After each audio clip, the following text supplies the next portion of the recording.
Welcome. We've just opened up the presentation, and so folks are going to be joining us now for the next couple of minutes, and then we'll get started. But welcome to everybody who has been waiting out there.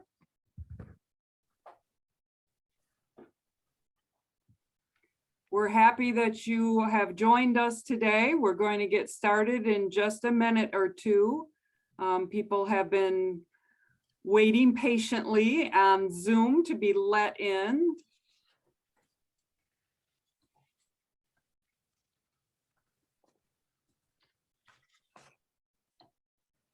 So thank you to everybody for joining us.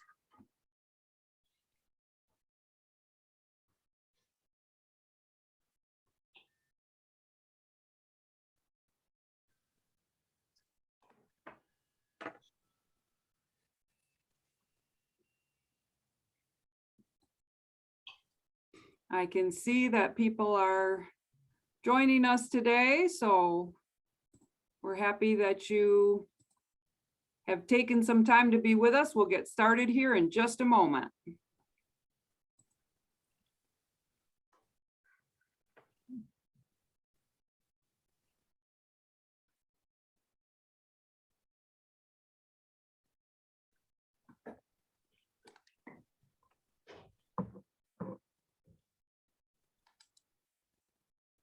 All right, so it's 3 o'clock. I think we will get started.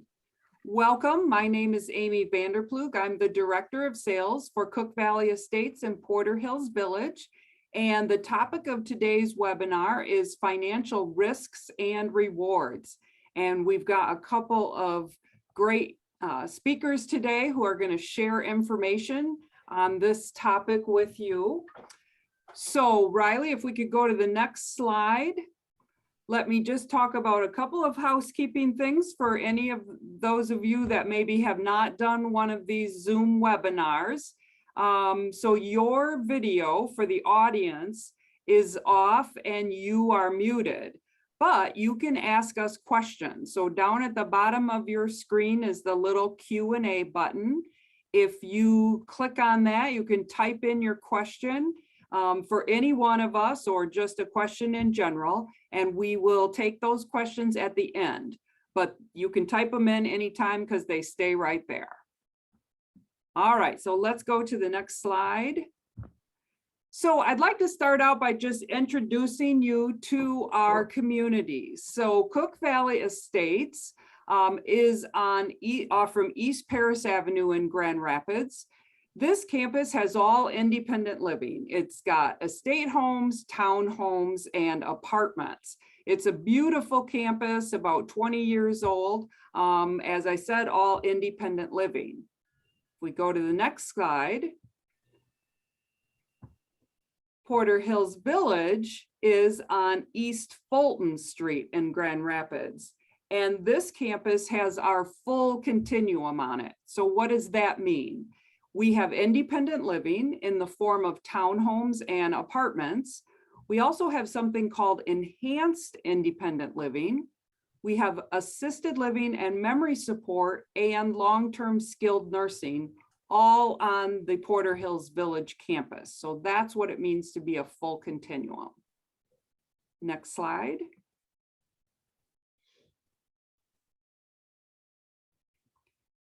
So what is a continuing care retirement community? I'm just going to kind of set the base here, and then Karen and Kim are going to take it from there.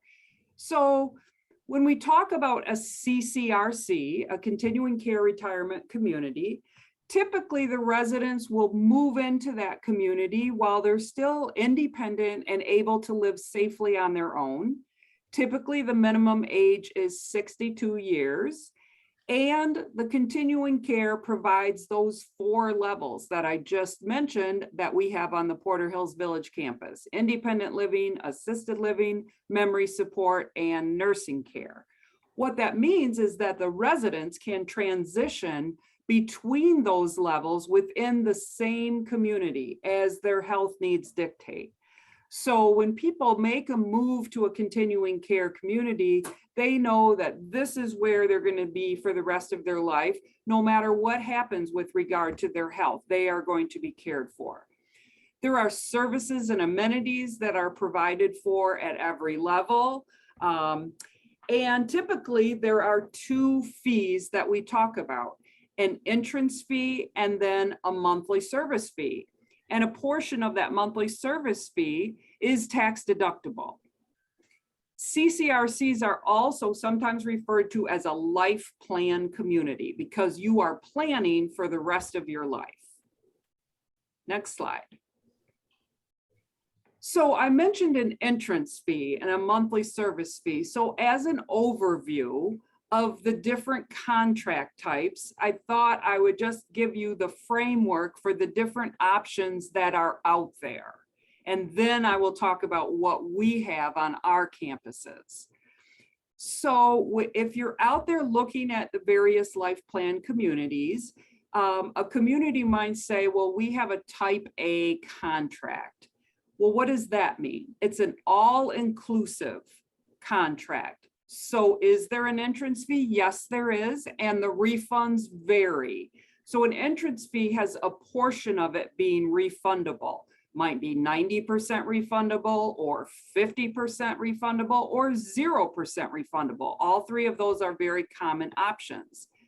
It's going to have a monthly service fee, and usually that's dependent on the size of the apartment, the type, whether it's an estate home or a townhome. With a type A contract, there is unlimited access to health care, both short-term and long-term. And the cost for that health care, and this is what makes the type A unique, is that the healthcare services are provided at the same price that the resident has been paying in their monthly service fee, regardless of the level of care. So that's a type B. The next type is a B, or a modified contract.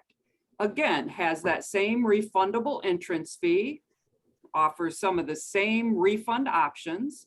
There's that monthly service fee, again, depending on the size and type of home that you choose.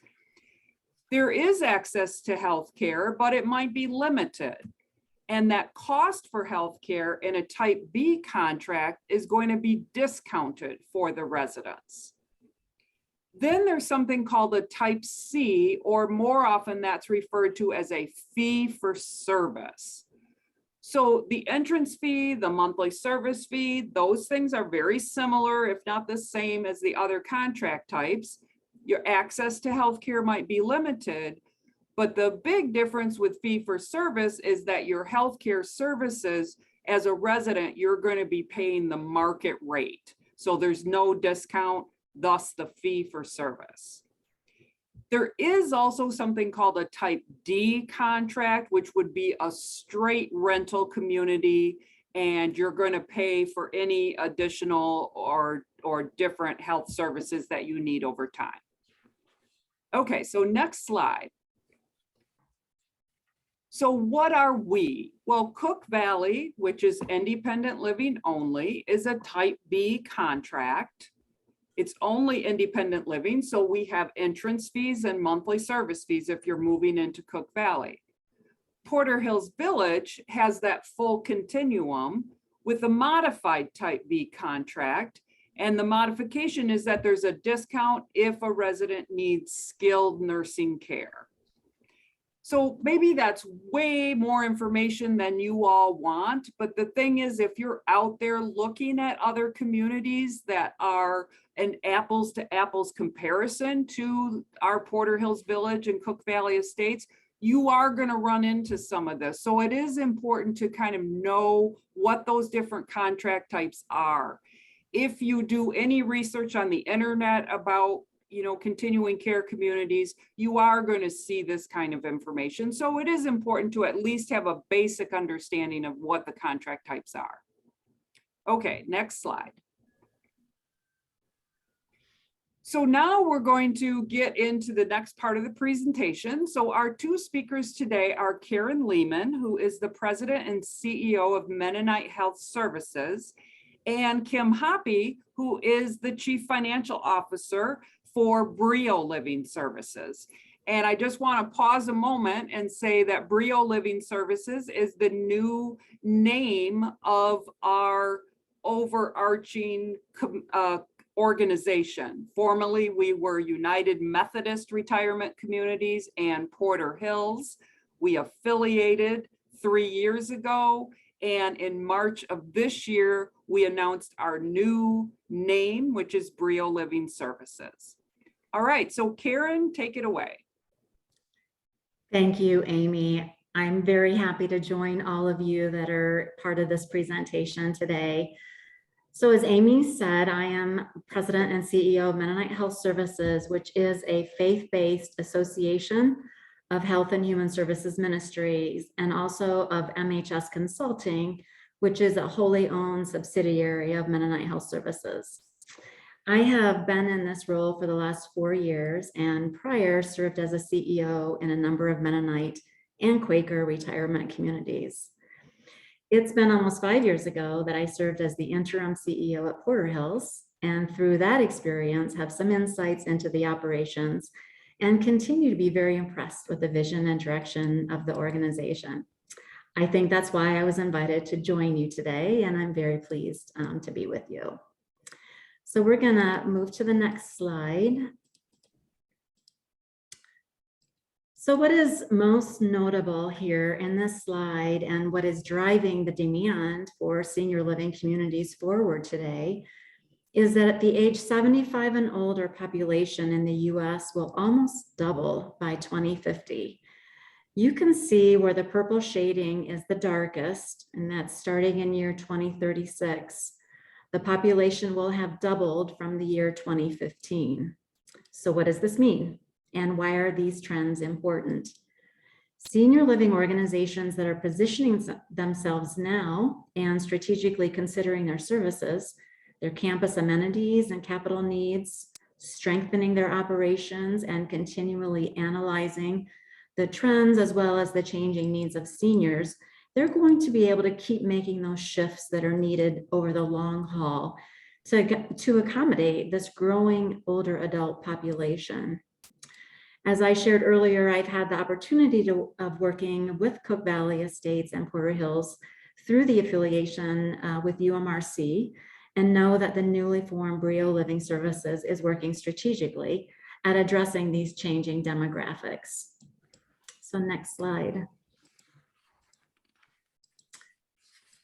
There's a lot on this slide to consider. So let's start with the first point about staffing. The pressure points are more directly impacting nursing care, assisted living, and memory care services, since those are areas that require the most hands-on and supportive assisted caregiving. Staffing is also the first area of concern that is listed on the little table that's titled Greatest Areas of Concern Within Nursing Care. By far, this is the greatest challenge in our country today.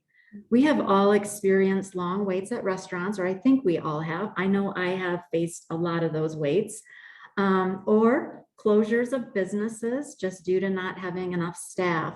So this is a national issue, and economists have given us some good insights and reasons why we are experiencing such a labor shortage. Unfortunately, we don't have time to go into all of that today, but just enough to know that the bottom line here is that it is obviously a pressure point for senior living communities.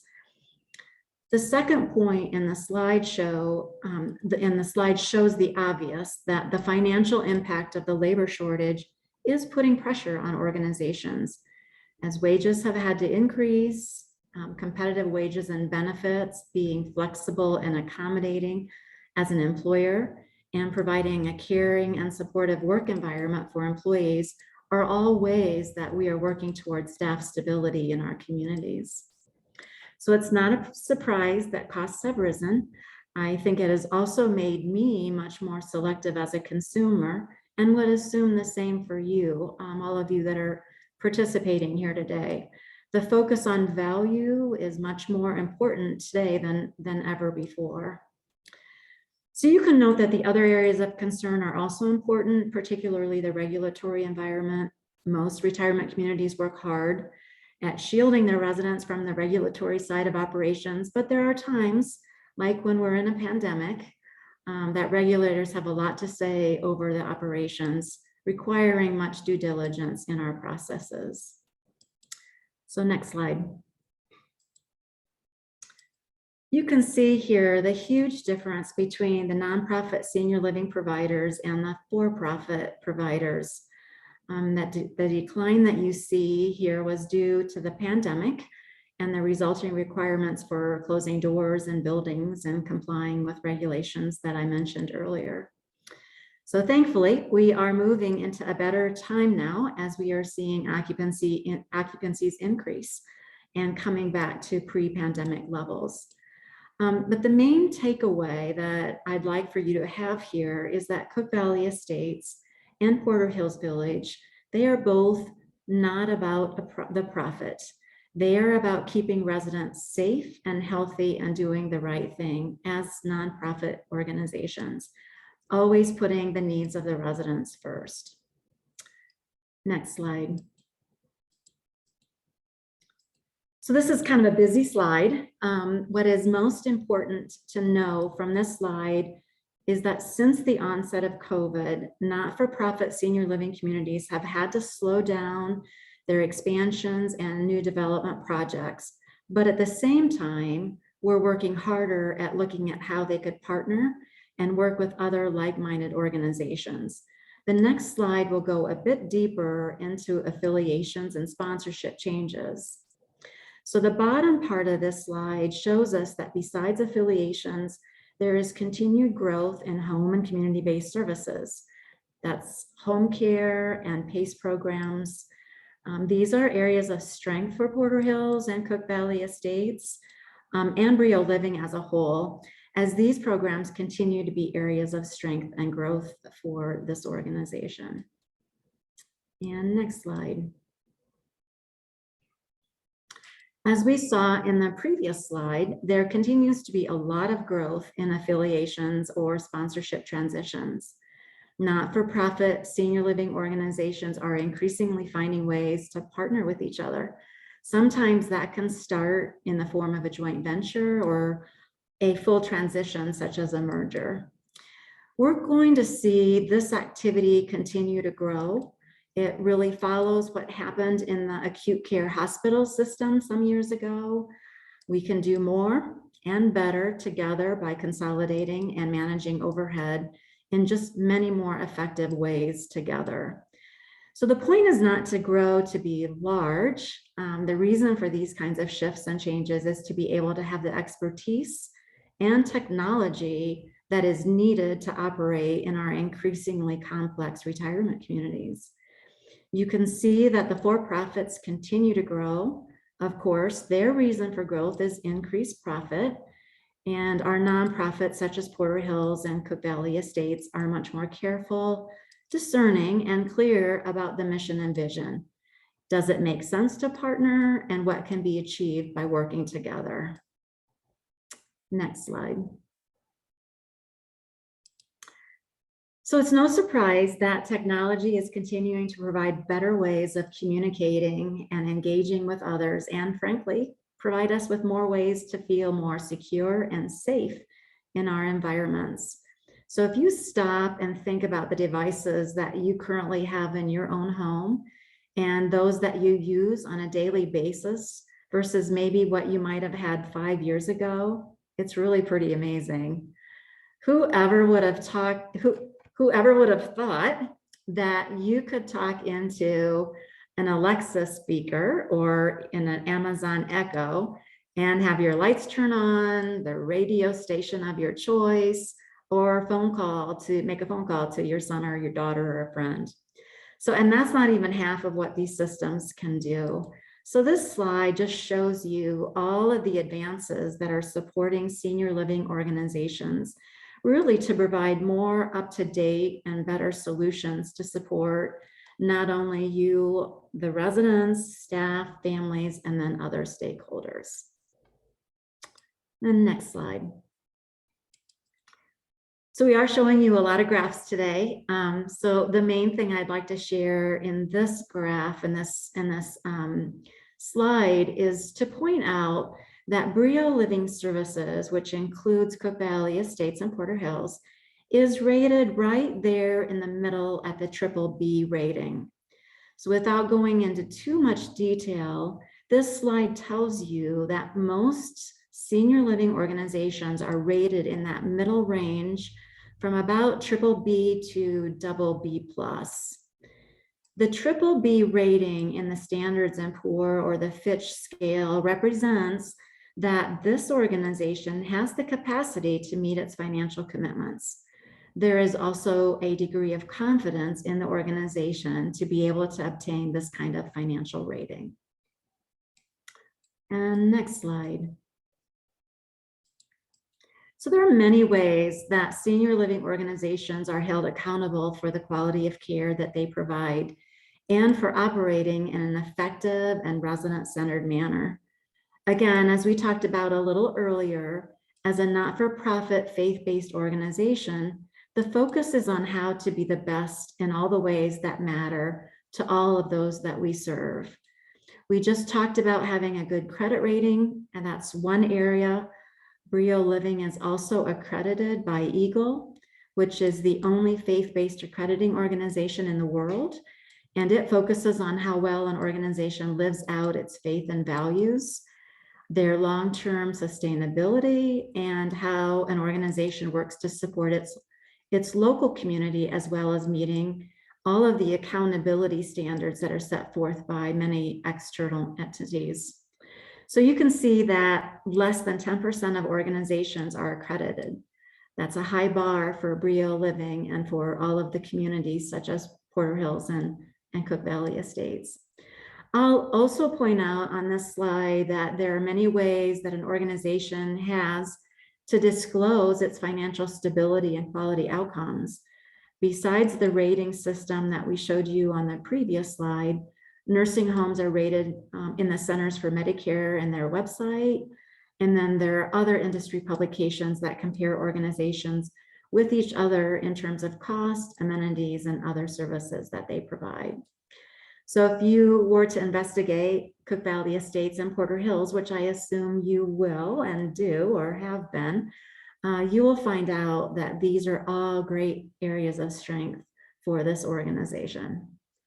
So with that, I'm going to turn this presentation back over to Amy. Thank you. So next slide.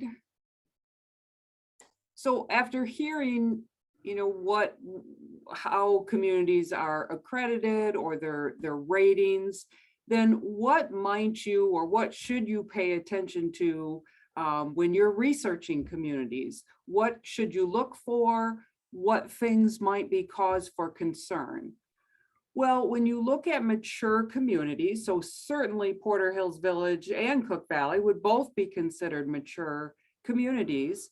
You want to look at, does the community have re-occupancy challenges?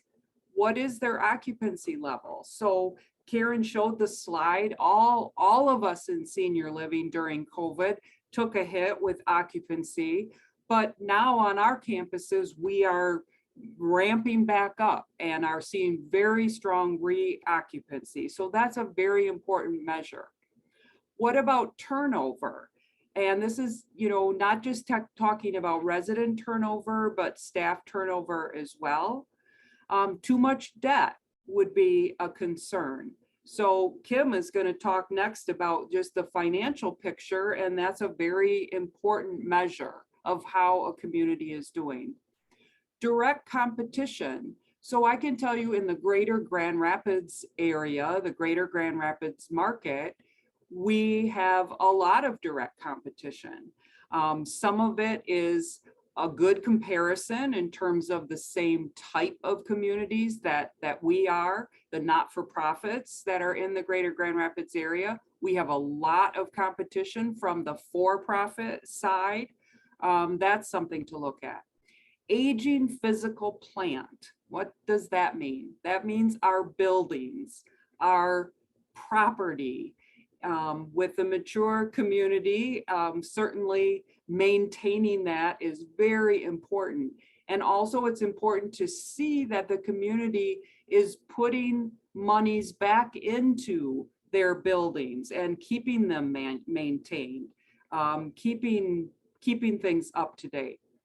And then another thing to look at would be, does the organization, does the community have limited access to capital, or is there monies available to maintain the buildings and the grounds and all of that? So the strong thrive. It can support reasonable, smart growth. As Karen said, affiliations amongst organizations are not just to get bigger, but it's really about having reasonable and smart growth.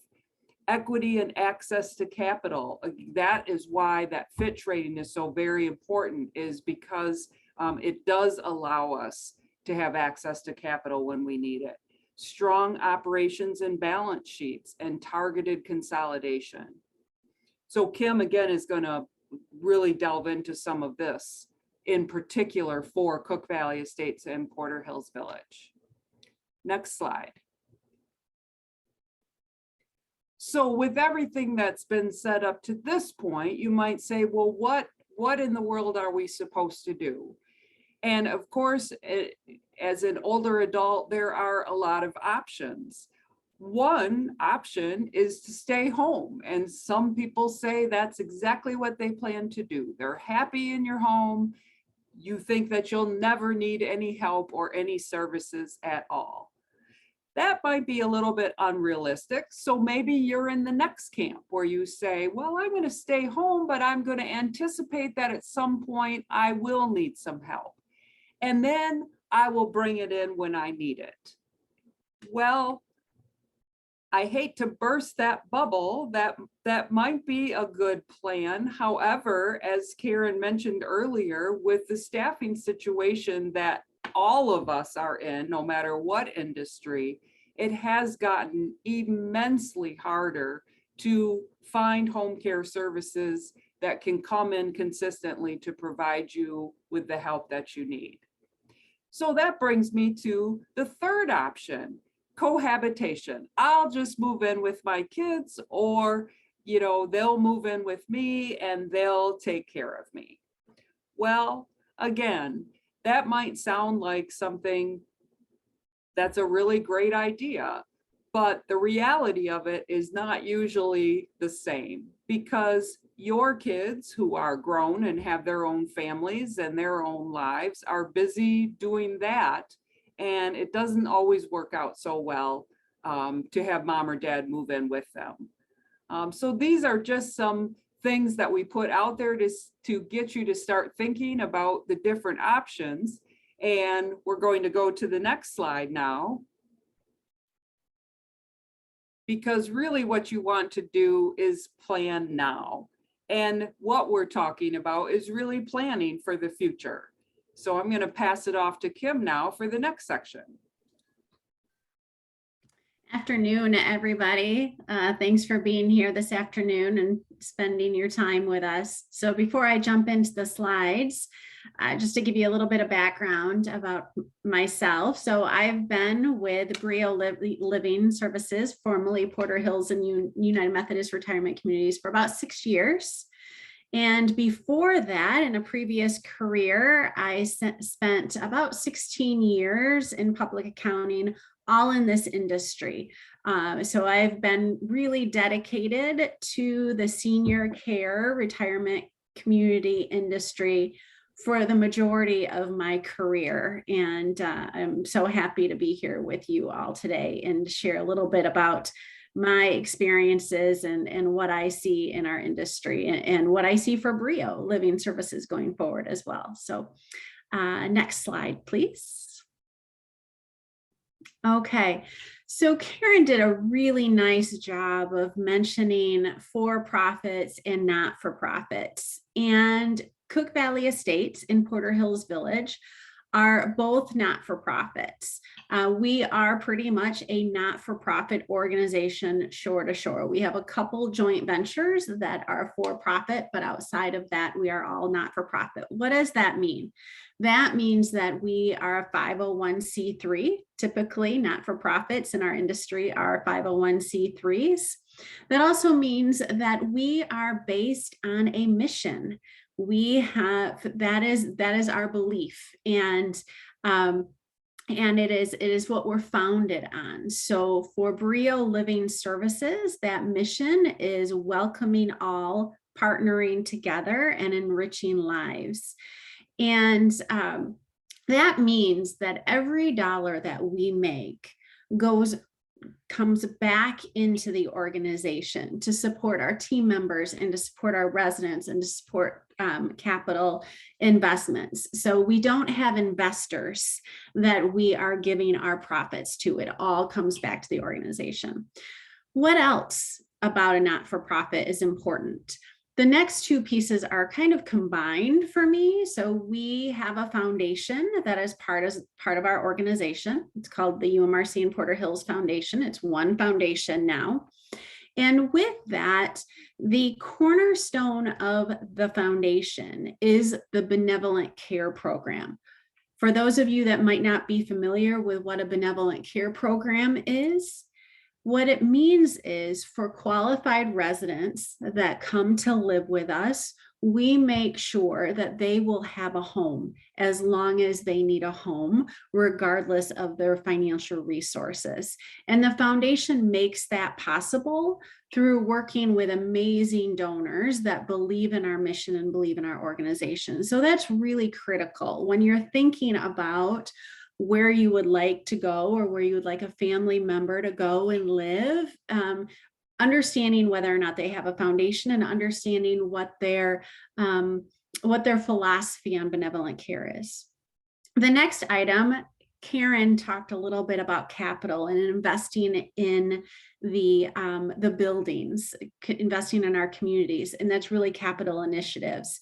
So thinking about looking at the buildings and also understanding and talking to their CFO, talking to their financial representatives, understanding what's the future of the capital initiatives for the community. So I can tell you in fiscal year 2022, so that's the year we're in right now, we will invest over $7.2 million in our buildings. Now that is shore to shore. And then next year, starting July 1st, we will invest over $13 million into our buildings. So that's a pretty good capital investment into to continue to keep up our buildings. Team member support. So from a not-for-profit standpoint, generally speaking, now I can only say generally speaking, not-for-profits have higher staffing ratios. That means that there are more team members per resident to care for those residents.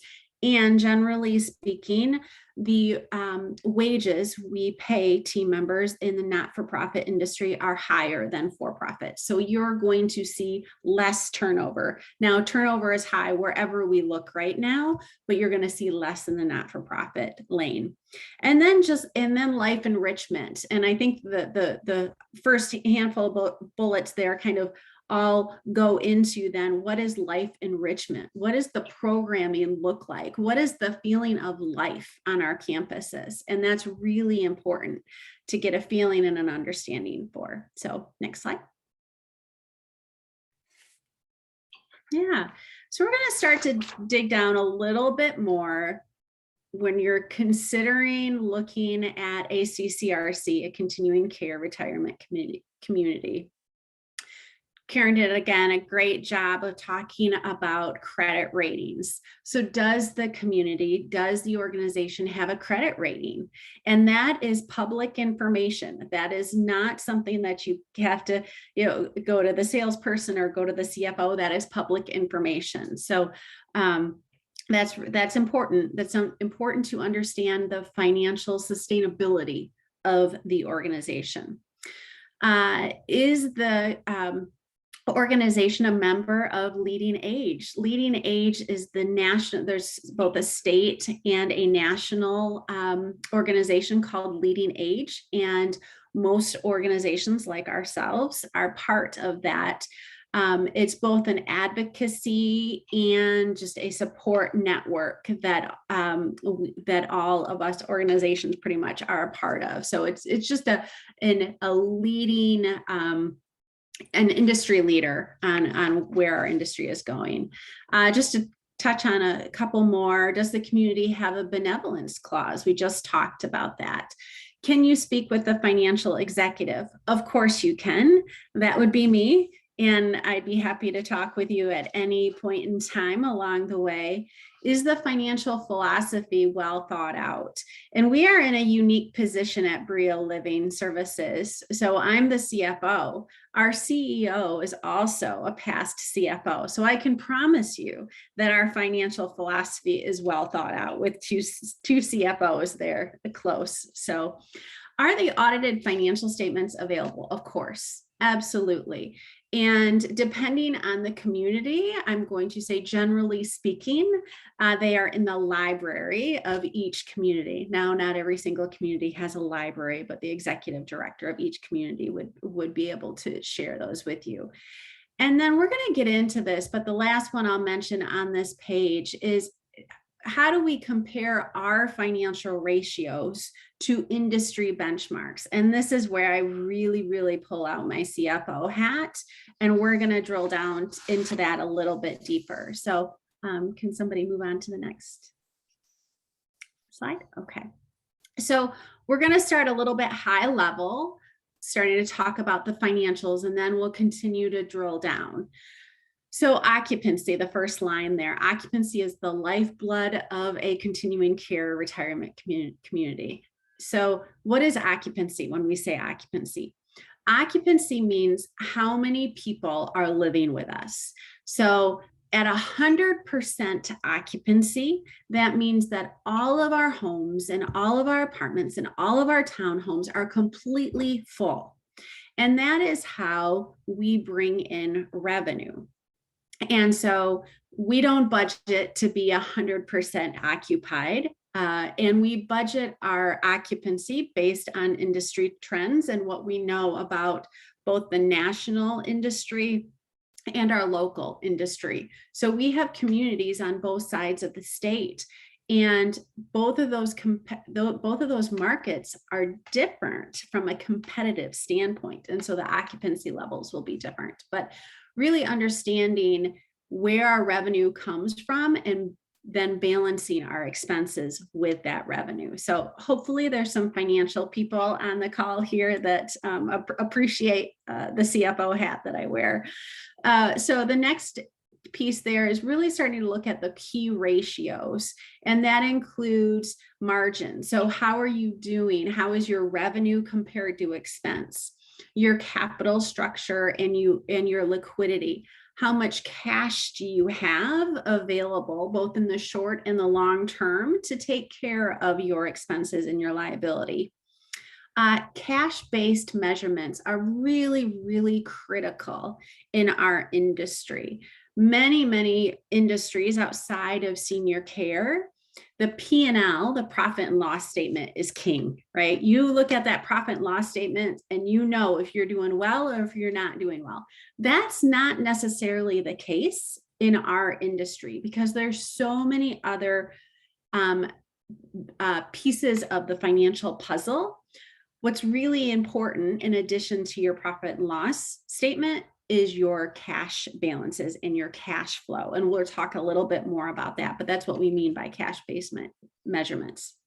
And so the next section, benchmarks. So how do we compare ourselves to others? Well, Karen mentioned being accredited. And so accrediting agencies provide us with benchmarks and ratios of similar organizations that we can compare ourselves. Karen also mentioned being rated, and the rating agencies, primarily Fitch, also provides excellent benchmark information that we can use to understand where we are financially. And then, so you can have the first two are really outside sources that we can utilize. But it's really important, especially with diverse organizations like ourselves, like Brio Living Services, that we look at past performance, because history will repeat itself if you're not paying attention to history, right? And so we have to look at what have we learned from history, and then also what does our future performance look like? So both external benchmarks and our own internal benchmarks. And so the next area is our Brio Living Services ratios. So primarily we look at our ratios as a rolled up organization. We also look at some ratios individually for specific campuses for Cook Valley and Porter Hills, but generally speaking, we're looking at the entire organization. So, all right, next slide. Thank you. Okay, so we're gonna just take a minute here, and I want to share with you where we're at from a occupancy standpoint. We all, and occupancy is how many people are currently living with us. And Amy did an excellent job of mentioning the impact of COVID. And I would kind of relabel this first bullet here to say COVID-19 impacted all of our lives, right? Not just all levels of care, but all businesses, all of our lives. But yes, in senior living, all levels of care. And when we say levels of care, we mean independent living, assisted living, memory care, and skilled nursing. So yes, all of our occupancy levels industry-wide were impacted. So we're continuing to see a strong housing market. We've seen record low interest rates for a while now. And now we're starting to see interest rates start to creep up slowly. And so our industry will continue to adapt to that. As we're, I don't want to say coming out of COVID, but maybe adjusting to and learning how to live in the COVID world, we're seeing memory care come back first.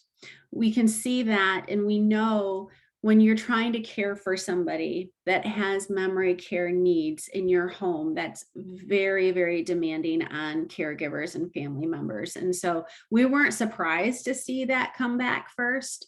And then we saw assisted living also come back. Our census numbers overall, and when we say census, it's the same thing as occupancy, the number of people living with us. We are seeing them get close to the pre-COVID-19 numbers. Will they ever come fully back in all business lines? That's yet to see. We'll watch that, but we are making a lot of progress. So that's just an update on where we're at in COVID.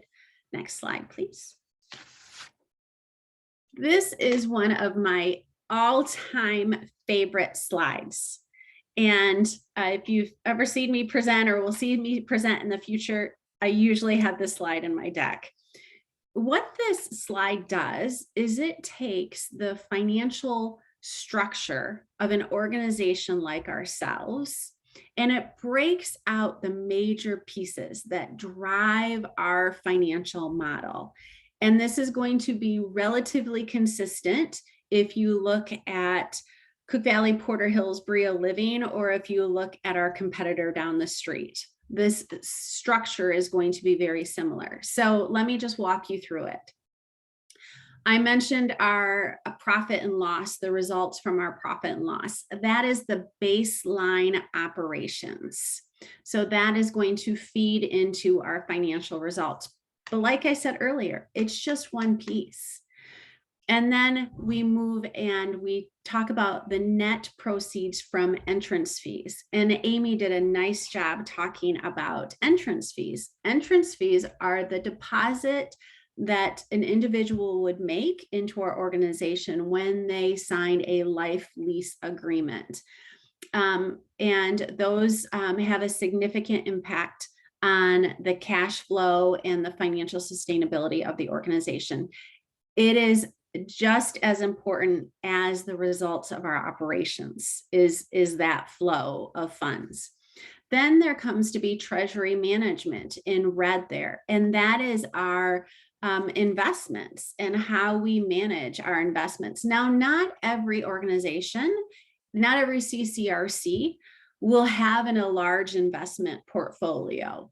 We are blessed to have an amazing foundation that allows us to have a decent size, more than decent, a pretty significant investment portfolio. And as a leadership team, it's our responsibility to manage those funds appropriately. And then our capital structure, that's really, really key as well. And then contributions, that also is tied to our foundation. So the dollars that are contributed to our foundation, and that goes back to supporting the benevolence needs of our organization. So taking all of those pieces of the puzzle, that is really what brings us to the financial both sustainability and structure of an organization like ourselves. So next slide. And then this is just a snapshot of, it's not our ratios. It's we mentioned accreditation agencies, and CARF is an accreditation agency that is used widely in our industry, and we use them as well to benchmark ourselves. And these are just a handful of ratios that are key ratios in our industry and at Brio Living Services. And I'll go through some of these in more detail when we get into actually the Brio Living Services ratios. And what, before we switch here, one more comment I'd like to make is, you know, in the previous slide, I said how complicated our financial structure is, and what ratios allow us to do is make it less complicated, right? They allow us to see the story and to see the trends of where we've come and where do we need to go in a very easy way without trying to get into all the details that I just went through on our complicated financial structure. So these are really excellent tools for you to also look at as a consumer. And many of them are publicly available. Okay, next slide, please. All right, I only have a few minutes left. I'm keeping an eye on time, but I want to show you some information specific to Brio Living Services and some of our ratios. And so the first one is days cash on hand. And days cash on hand is the amount of cash you have available to pay your daily expenses. So if we were to look at the Q2 2022, 224 days. So we have enough cash on hand to cover 224 days of expenses. So said another way, and don't think that this is even a possibility, but if something happened and we didn't have another penny of revenue tomorrow, God forbid that, you know, hurts a CFO's heart, we would last for 224 days. So we trend this. This is a requirement to our bondholders. We report this quarterly. We compare ourselves to benchmarks, and our finance committee has also set financial guardrails, both short and long term, related to days cash on hand. Cash to debt takes that same picture and compares it to our debt. How leveraged are you? So I just wanted to circle back though on the days cash on hand. You see a dip from 2021 to the second quarter in 2022. That is primarily driven by the market shifts. And we all, as we watch our retirement dollars the last few quarters, we are all seeing those dips. And so this is impacted by the ups and downs in the market. And so we hope to see that going back up. So next slide, please. Yeah. these are a couple more slides or a couple more ratios. The debt service coverage ratio, that is a ratio that tells us how many times each year we could pay our annual debt payments with our operating results. So what this tells us, if you look at the last bar there, you can see 3.45. What that says is our annual debt payments that we are required to pay, we would be able to pay them 3.5 times over. So that's a very, very healthy ratio. That ratio is driven a lot by the entrance fee activity that I talked about, those life lease deposit. It's also impacted by contributions.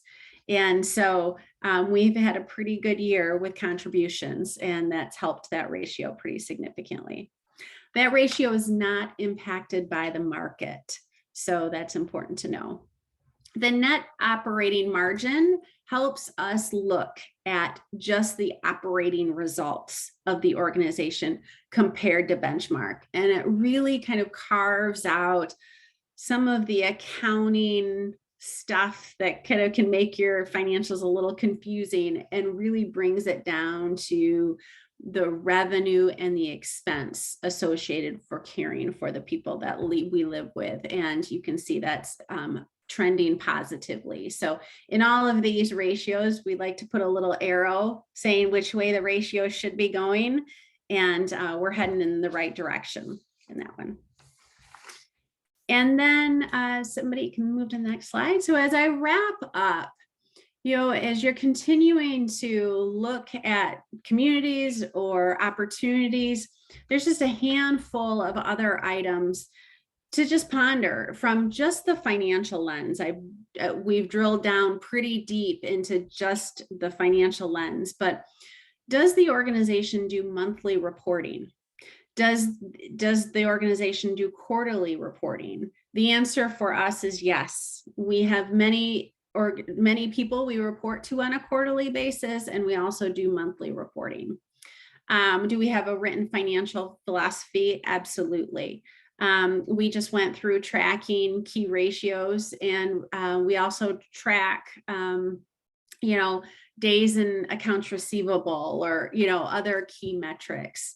Are there all resident meetings where they discuss financial results? And that is absolutely true. We absolutely do that. Now, my last handful of meetings with residents have been, virtual like this, but it's still great to see everybody. And we hope to have those in person more soon. And then, do we have residents on our board, involved in our board? And the answer is yes. So both in the foundation board and part of the governing board. So those are just some other key things to think about. And I hope that was helpful and gave you some insight and drilled down insight into the financial workings of both what a CCRC looks like and what Brio Living looks like. So Amy, back to you. All right, so again, we would be happy to answer any questions. At the bottom of the screen is the little Q&A box that you can click on and type your question in. Obviously, in this presentation today, we got into a lot of specifics from the financial side, but we did not get into specifics about, what our communities actually offer. What do those entrance fees look like? We do other presentations, many of you know that, where we do cover those details. We also encourage you to come out and see our communities, meet with our sales team, who would be happy to go over information with regard to what do we have to offer, what's available, what does it cost. The main thing, I think, though, is to just educate yourself as you begin this journey of thinking about what is the next thing going to look like. And by attending this webinar today, it shows that, you are concerned about the financial strength of at least our organization. And we would encourage you to compare that to any other communities that you're looking at as well. So I don't see any questions in the bottom. So if we go to the next slide, that just gives some contact information. I do want to let you know that we have recorded today's webinar and we will email it out so you can share it with family members or others if you want to do that. I'd like to thank Karen Lehman for being with us today and also Kim Hoppy. We appreciate their expertise and taking time to be with us today. So thank you all so much for attending and I wish you a pleasant rest of the evening. Thank you.